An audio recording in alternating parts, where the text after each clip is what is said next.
before. This is the part of ecology with which you are the most familiar. So I'm going to start by asking you to think about what it means to be the member of a community. What does it mean to be a member of a community, even if you are not a person, because sometimes we think of human communities, but rather a member of a community as an organism? Like to help out, to keep your community going good. So you have to be an active participant in your community, okay? So you actively participate.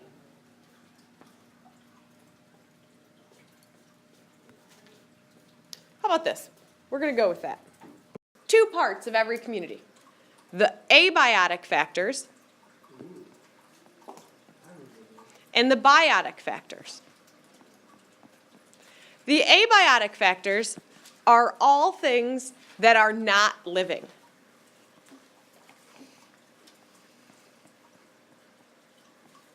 A pep rally is not a living thing. The temperature of the pep rally is not a living thing. Biotic factors are all of the living parts, all the living stuff. Thank you.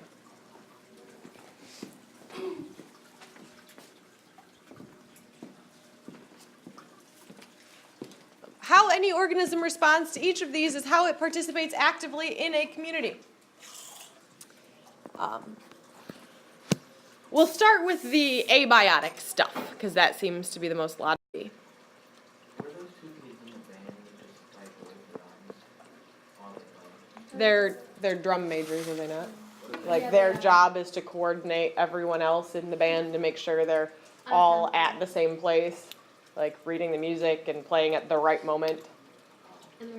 Like they look like they're randomly flailing, but I'm fairly certain that every movement has a purpose. It looks like. Yeah, it looks like, but I do believe like up means one thing, down means another. You know, they're keeping everybody together. Because imagine a band, if you didn't keep everyone together, it would just be like. You said any organism will respond to the environment and the what? Other members or other community members. Wait, that was for what? How you're an active participant in the community. Oh. The 2 things that you do. You respond to other community members and your environment. What kinds of things could we consider abiotic factors? In community? Yeah. Houses. We know. Well, if you're an organism, if you are a turtle, Rocks. okay, rocks, not alive.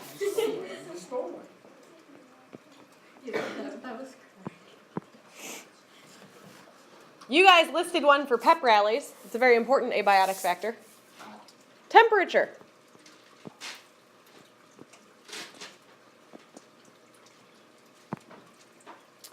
I do believe it was in here, somebody, might have been this group, held up a fern and said that the fern looked like it was from a swamp.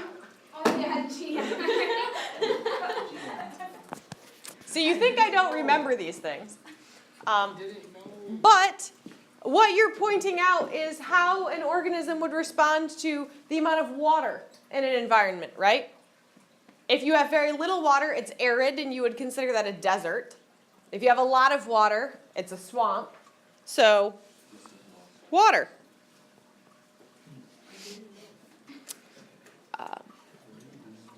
Sun load.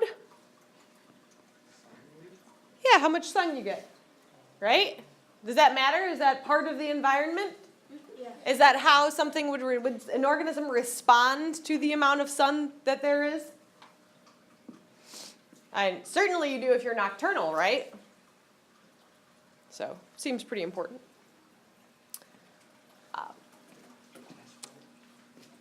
Abiotic factors, your response to them, how well you respond to them, and how specific you are, ends up describing what we call a range of tolerances. And I'll describe to you what I mean. Oh, we should also say things like the amount of salt or other inorganic .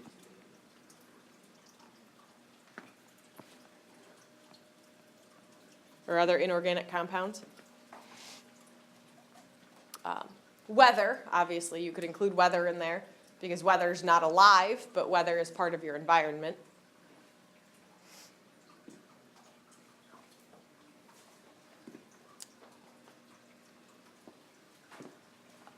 We can actually draw a graph that describes how well organisms respond to their environment in terms of abiotic things. There are two kinds of organisms. There's what we call a generalist. Oops.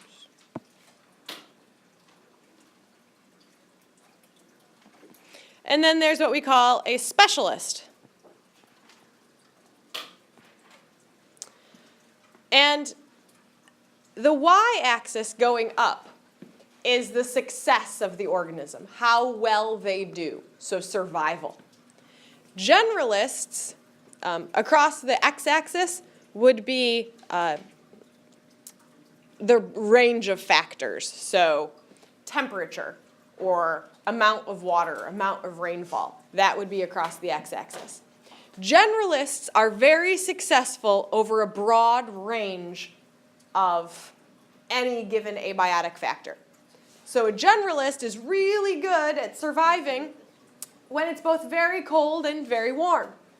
But they're also totally fine when the temperature is a median temperature, somewhere in the middle, because they're very successful. Looking at the height of this, they're very successful across that large range of conditions. A generalist would be very successful, because this is pretty successful right here, right?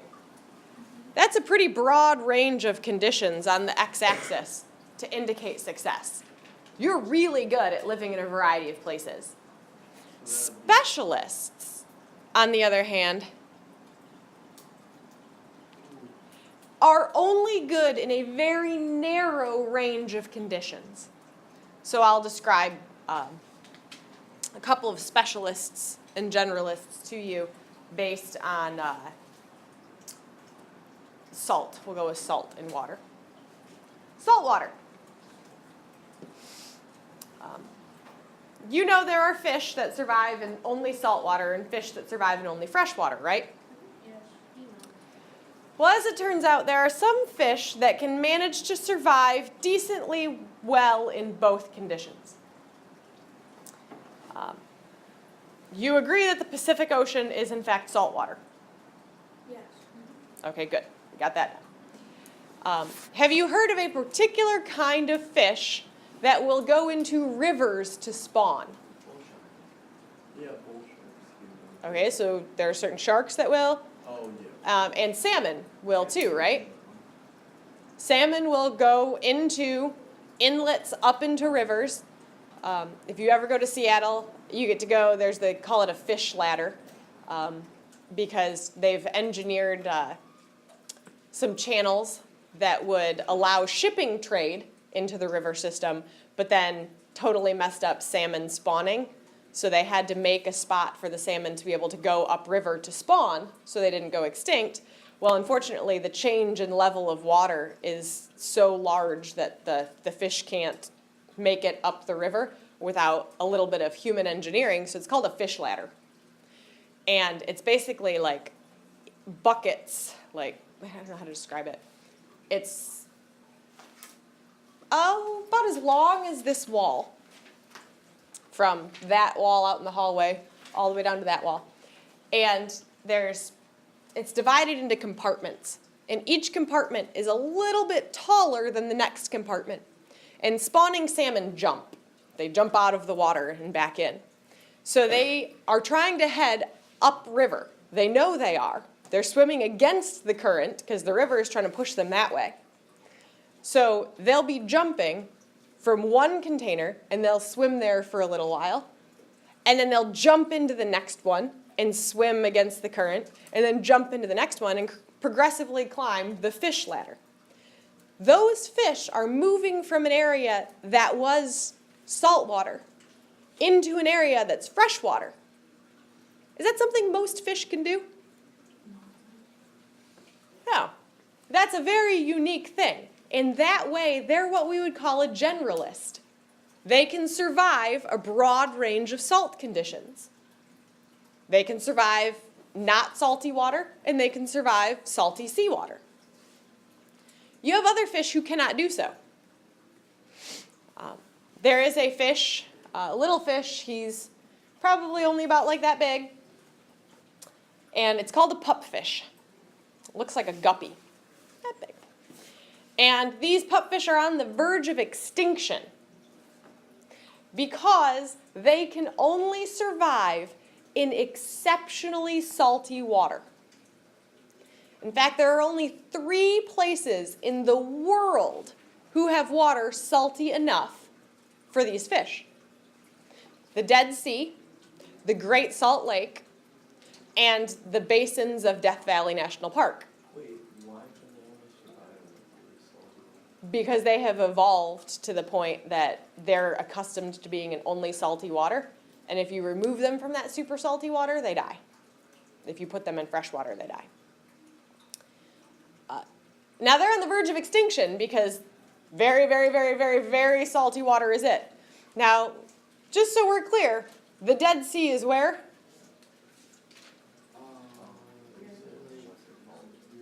It's in Europe, at least.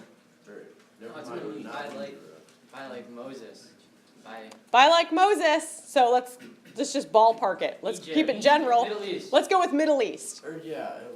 Death Valley National Park would be in Southern California. Oh, and then Utah. And then the Great Salt Lake is in Utah. That's not that. Are those 3 places anywhere remotely close to each other? Well, So a pupfish is not going to get out of the basin in Death Valley, and it's not going to like 1 fish, 2 fish walk itself to the Great Salt Lake. Agreed? And it's also certainly not going to board a plane and get itself to the Dead Sea. Can't we help them?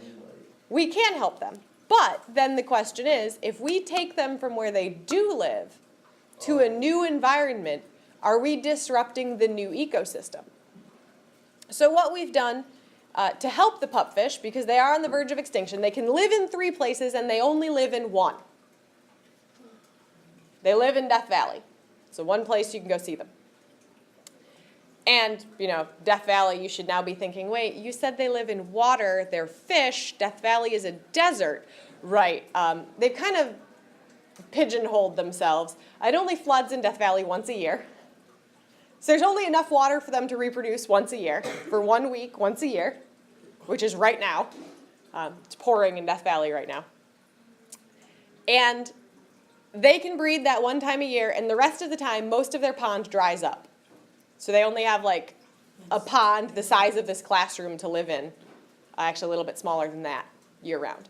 So how did we protect them? Well, we've just made it an environmental protection area. So you can't like tromp through where they live. You can walk up to a boardwalk, you can lean over, you can look at it, but you can't touch it, you can't get near it, you have to leave them alone. They're specialists, and they live in a very, very narrow range of conditions. Specialists live in a narrow range, generalists live in a large range of conditions and are successful. This leads us to an interesting concept that you've probably seen before.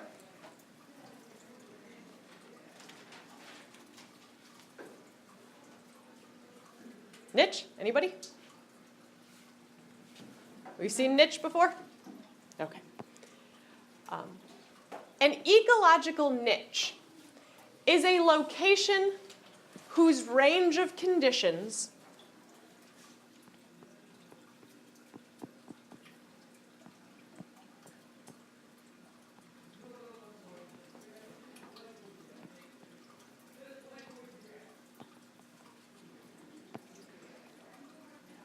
oops.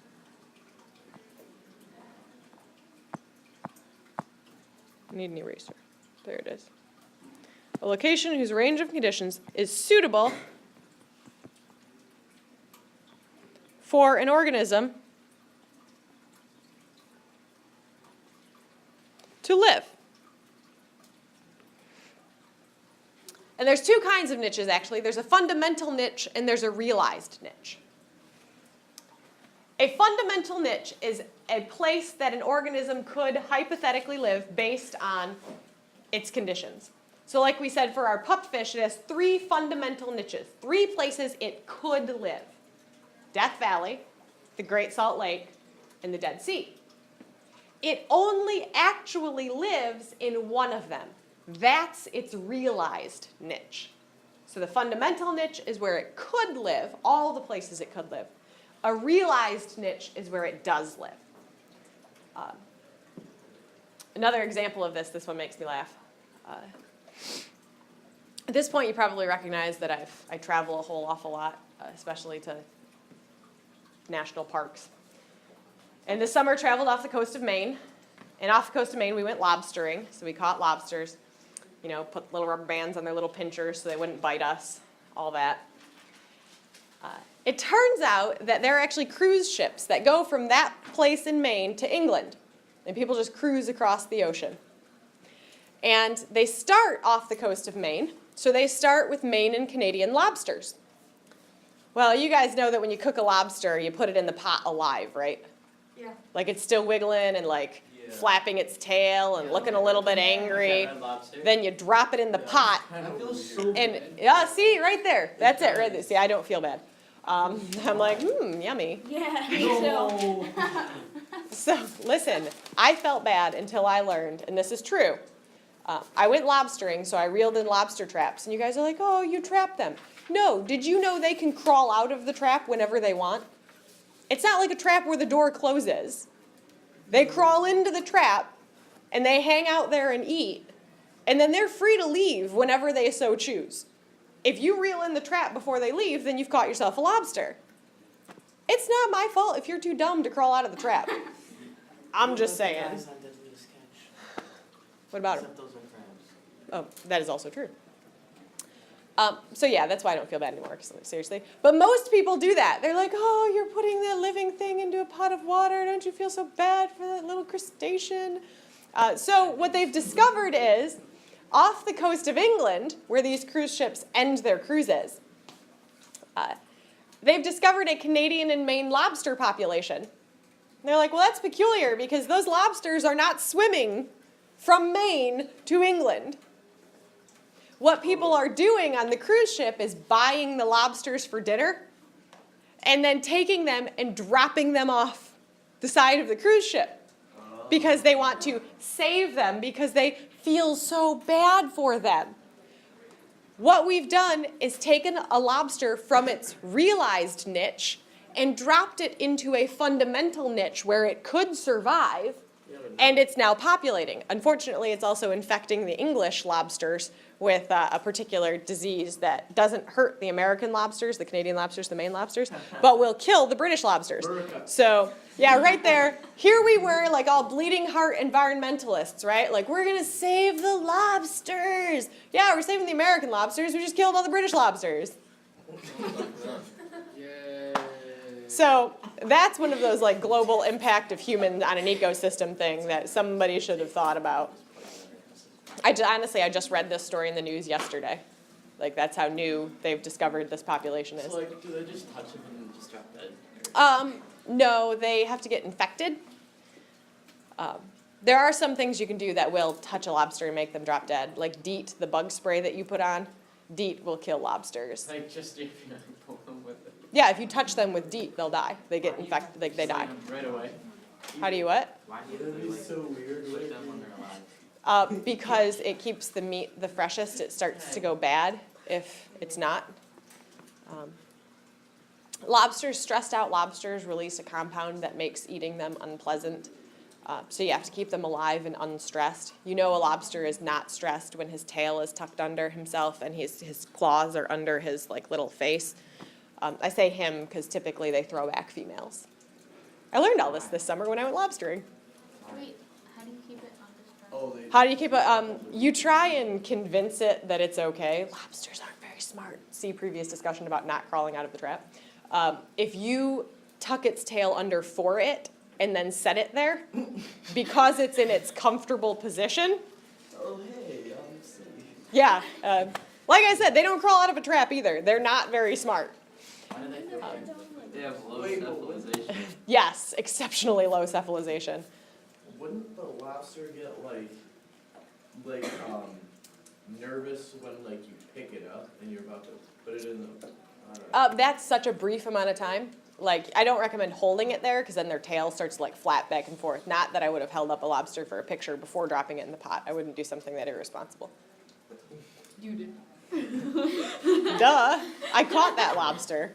I wanted a picture with it before it died. You just burn it alive. You drop it in a boiling pot of water, yeah. Yeah, so like, wouldn't that be like a really painful process? That would require them having a central nervous system. I would just crawl out. And since they don't. So they don't feel the pain, they just die. Just... I'll be that like crazy like I want you to know that shrimp up there knows that we're talking about its cousin, and it's a little uncomfortable. See that picture of a shrimp? We eat shrimp as a lobster. There's nothing about this shrimp that looks a little lobstery to you. I don't know what a lobster looks like. A really wait, big version of that. Wait, Larry, never mind. Yeah, Larry the Lion. So, as we learn about fundamental niche and realized niche, there's an interesting community ecology that kind of explains this abiotic stuff and how it fits with the biotic stuff. And I'm going to read it to you because I really love it. Competitive. Exclusive. The prime. I like that passage from Rondi on Zebra because it actually describes the competitive exclusion principle. You have a fundamental niche. Whether or not it becomes your realized niche depends on competition. And if you're out-competed for your niche, you're excluded from it. If somebody out-competes you, you lose. Right? So if you have the best niche, everybody will want your niche. If you have the best niche. No, you are the niche. Yes, if you have the best niche, everyone will want your niche. Okay. But who are you competing with? Who lives in the niche? Other niches. So that's competition within your own species. So what Dr. Seuss is describing for us is actually the second part of how we participate in a community. Interaction with other community members. We interacted with our environment, now we interact.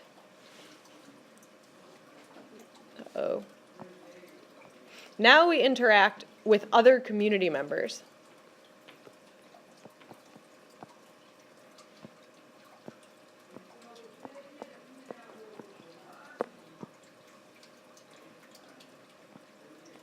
And the first type of interaction is competition.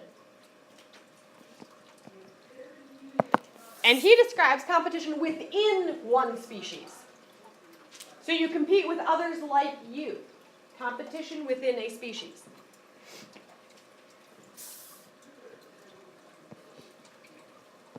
And you can also compete with other species. So, in our case of the Canadian lobster versus British lobster, not only is there, a disease that's going to kill the British lobsters, but they're also going to be competing for the same set of resources because while they are different species of lobster, they also eat the same food. They eat similar things, they have a similar lifestyle, so they'll be competing for the same resources between species as well as within their own species. Question? Yeah.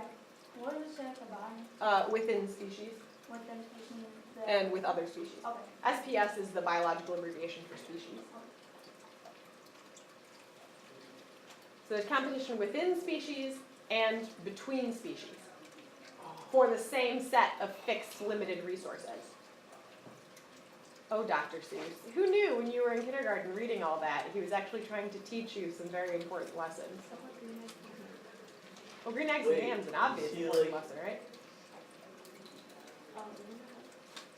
You have to try other foods to know whether or not you like them. Yeah, You I don't usually don't know, eat but it. if something looks disgusting, I can't even eat it. I don't know. Like, I know that it's the exact lesson of reading food. Well, time will fix that. That's just hates kids. He hated kids? Are you sure?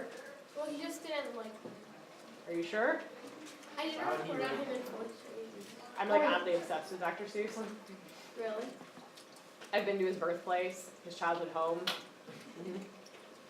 Springfield, Massachusetts. I knew that. But he went to Dartmouth College. He did, and he was originally an advertising campaign writer. Yes. Yertle the Turtle was originally a parody of Hitler. Indeed. Seriously? Think about it. Think about Yertle.